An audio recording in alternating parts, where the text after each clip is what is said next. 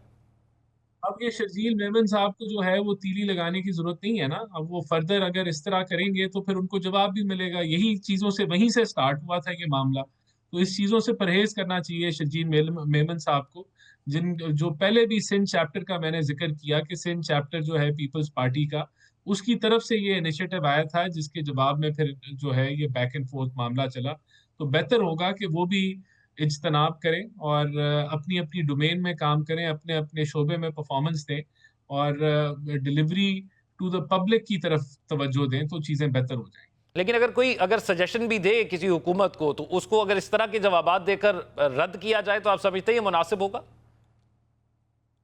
دیکھیں کرٹیسزم کو تو ہم ہمیشہ ویلکم کرتے ہیں، لیکن بے بنیاد پھر تنقید ہوگی تو جواب تو آئے گا نا جی۔ ایسی بات تو نہیں ہے، پھر جواب ملے گا۔ انہوں نے کرٹیسزم یہ اس کو جواب دیا نا کہ انہوں نے کہا کہ بے نظیر انکم سپورٹ پروگرام کی جگہ ہم تو جو گرے ہوئے گھر ہیں ان کو دوبارہ بنا کے تعمیر کریں گے، جن کے مال مویشی کا نقصان ہوا ہے، اب تو جن کے فارم بھی افیکٹ ہوئے ہیں ان کو بھی کمپنسیشن سٹارٹ ہو گئی ہے۔ تو انہوں نے اس کا الٹرنیٹو دیا نا، جو تنقید کی اس کے جواب میں انہوں نے الٹرنیٹو پلان دیا، تو اس کو بھی پھر ایکسیپٹ کرنے کا برداشت بالکل ہونا چاہیے۔ تو آپ اس کو سجیشن نہیں ڈکٹیشن سمجھتے ہیں؟ پیپلز پارٹی سجیشن کہتی ہے اس کو، اس کا جواب پھر آ گیا۔ تو آپ سمجھتے ہیں یہ مناسب جواب تھا؟ دیکھیں میرے خیال سے جو چیزیں جن سے انہوں نے افینس لیا کہ جی انگلی توڑ دیں گے، انگلی ہم نے تو یہ کہا ہی نہیں کہ مریم بی بی نے کہا کہ ان کی انگلی توڑ دیں گے، ان کو لینا ہی نہیں۔ انہوں نے خود کنفیوژن کرائی نا یہ اس چیز سے۔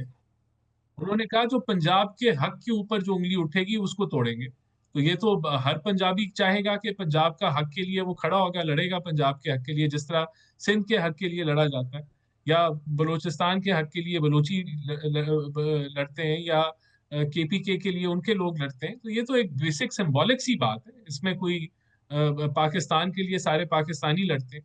تو یہ کسی کی طرف، کسی جماعت کی طرف اس کا اشارہ نہیں تھا، ایک جنیرک اور ایک سمبولک بات کی میڈم نے. یہ ایسا معاملہ نہیں ہے جو ان کے ساتھ بیٹھ کے حل نہیں ہوگا. جو کنفیوژن ان کو ہے مریم بی بی کے بیانات کے حوالے سے، وہ بیٹھ کے دور ہو جائیں گی انشاءاللہ. ٹھیک ہے، یعنی آپ سمجھتے ہیں کہ یہ کنفیوژن جو ہے وہ جلد حل ہو جائے گی، اور اس کے حوالے سے جلد بیٹھک بھی ہوگی، جس سے یہ جتنے بھی بیانات آ رہے ہیں اس میں ابہام بھی دور ہو جائے گا. بہت شکریہ. ہمارے ساتھ قمر زمان قائرہ صاحب پاکستان پیپلز پارٹی سے موجود تھے، اور جو ہے پاکستان مسلم لیگ نون سے ہمارے ساتھ رانا احسان صاحب موجود تھے. ایک بریک کی طرف ناظرین چلیں گے، بریک کے بعد واپس آئیں گے تو ایک اور اہم معاملے کے حوالے سے گفتگو کریں گے. ناظرین بریک کے بعد خوش آمدید. کراچی جو پاکستان کی معیشت میں ریڑھ کی ہڈی کی حیثیت رکھتا ہے، بدقسمتی سے زبوں حالی کا شکار ہے. یہ وہ شہر ہے جو ملک کو سب سے زیادہ ریونیو دیتا ہے، مگر جواب میں اسے صرف نظر انداز، تاخیر شدہ منصوبے اور بنیادی سہولیات سے محرومی ملتی ہے. ان تاخیری منصوبوں اور ناکافی سہولیات کے پیچھے سب سے بڑا مسئلہ مالیاتی محرومی ہے. Pakistan business forum Karachi chapter کے زیر اہتمام ایک حالیہ راؤنڈ ٹیبل سیشن میں معروف کاروباری شخصیات نے انکشاف کیا کہ کراچی کو گزشتہ 15 سال میں اس کے حق سے 3,360 ارب روپے سے محروم رکھا گیا. سابق وفاقی سیکرٹری خزانہ یونس ٹھاگا کے مطابق 7ویں NFC ایوارڈ کے بعد کراچی کو اس کے جائز حصے سے محروم رکھا گیا. صرف آنکڑائی کی مد میں شہر کو 1,000 ارب روپے کا نقصان ہوا، جبکہ وفاقی اور صوبائی ترقیاتی پروگراموں سے 1,360 ارب اور پورٹ انفراسٹرکچر پروسیس کے حوالے سے بات کی جائے تو سیس کی مد میں مزید 1,000 ارب روپے کا نقصان برداشت کرنا پڑا.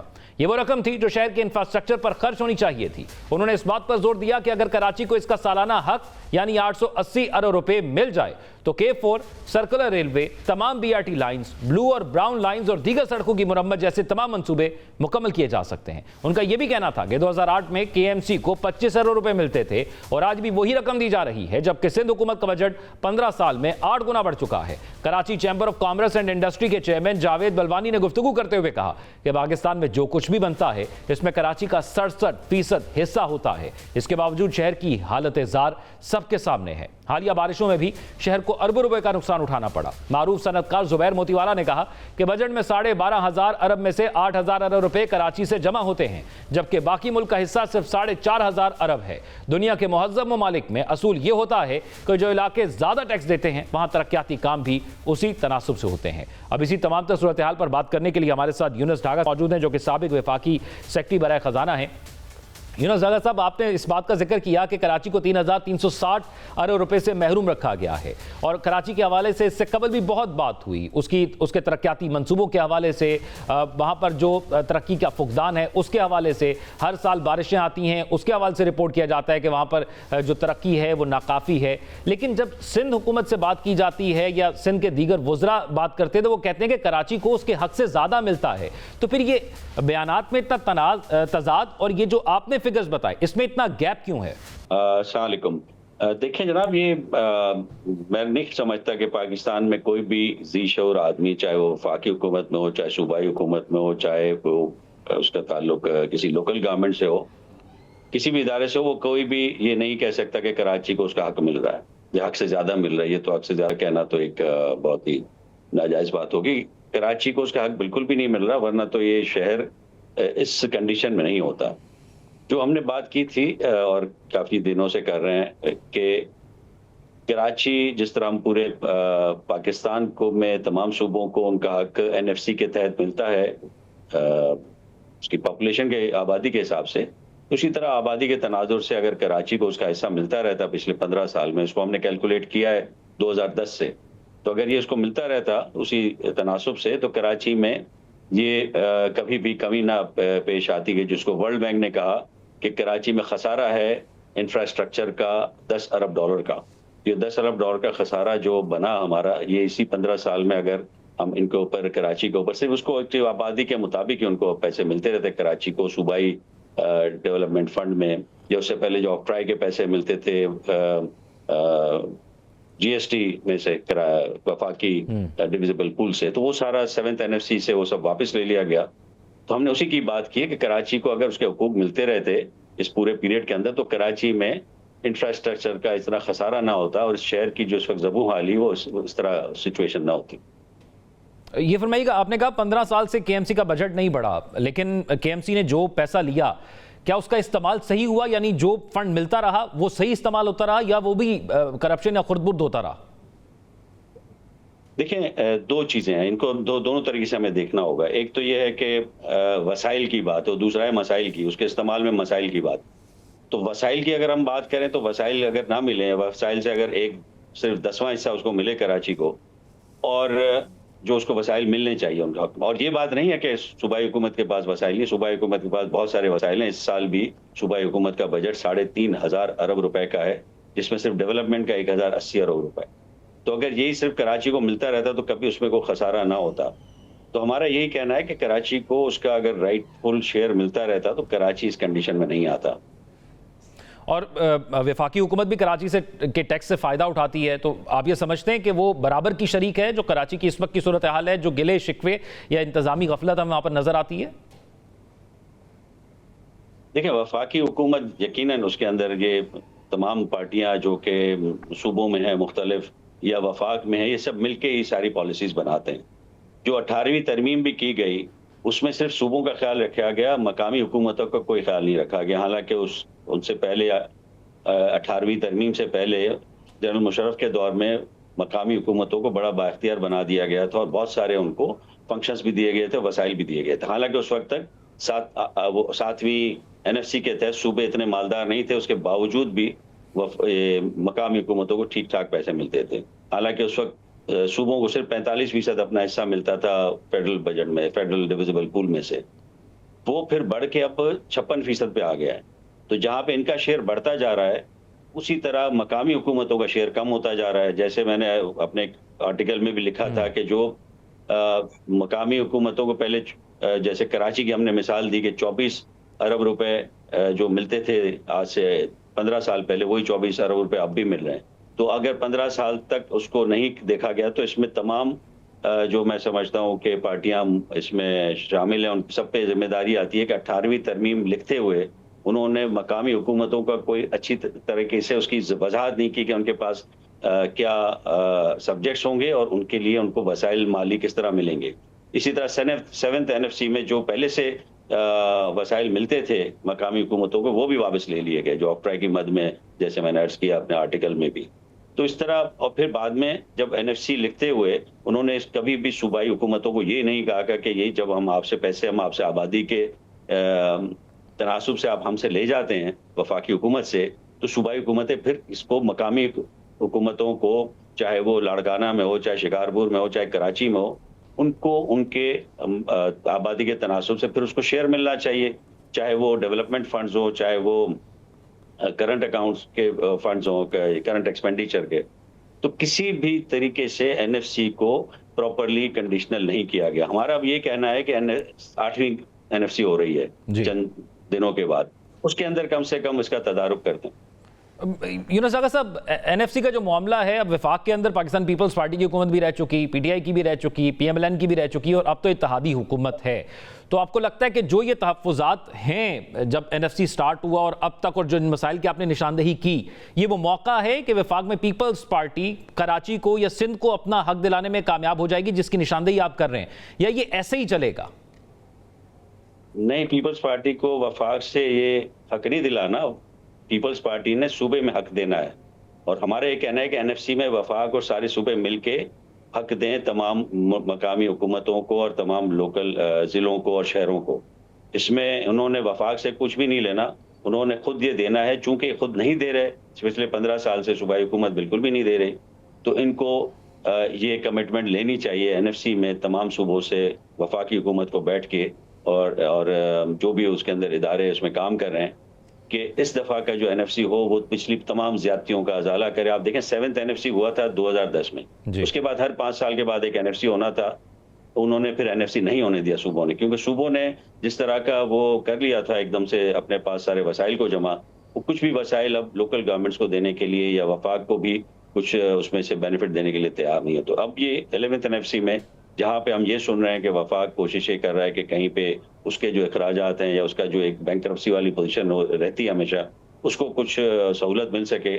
اسی طرح ہم یہ چاہیں گے کہ جو لوکل گورنمنٹس کے ساتھ زیادتی ہوئی ہے 7th NFC میں اور 18th امینڈمنٹ میں اس کا خیال نہیں رکھا گیا، تو اس کا اب خیال رکھا جانا چاہیے. اور ایک اس دفعہ کا 11th NFC ملک کی ترقی کی ایک نشان کو راستے پہ ملک کو لے کے جائے. جو اس وقت ہماری سچویشن ہے تعلیم کی، صحت کی یا شہری علاقوں کی کمپٹیٹیونیس کی یا اس کی لیویبلٹی. اب دیکھیں نا کراچی کو کہا جاتا ہے کہ یہ رہنے کے قابل ہی شہر نہیں ہے، تو کم سے کم اب ایک بہتر ڈائریکشن میں 11th NFC اور وفاقی حکومت ہم کو لے کے جائے اور صوبائی حکومتیں اس پہ ان کی ساتھ رہیں. کیونکہ کافی ہو گیا، کافی آپ نے کراچی کو پیچھے رکھ لیا، کافی آپ نے یہ ایک جو وسائل کا ہمیشہ سے ایک بہانہ بنایا جاتا ہے کہ ہمارے پاس وسائل نہیں ہے.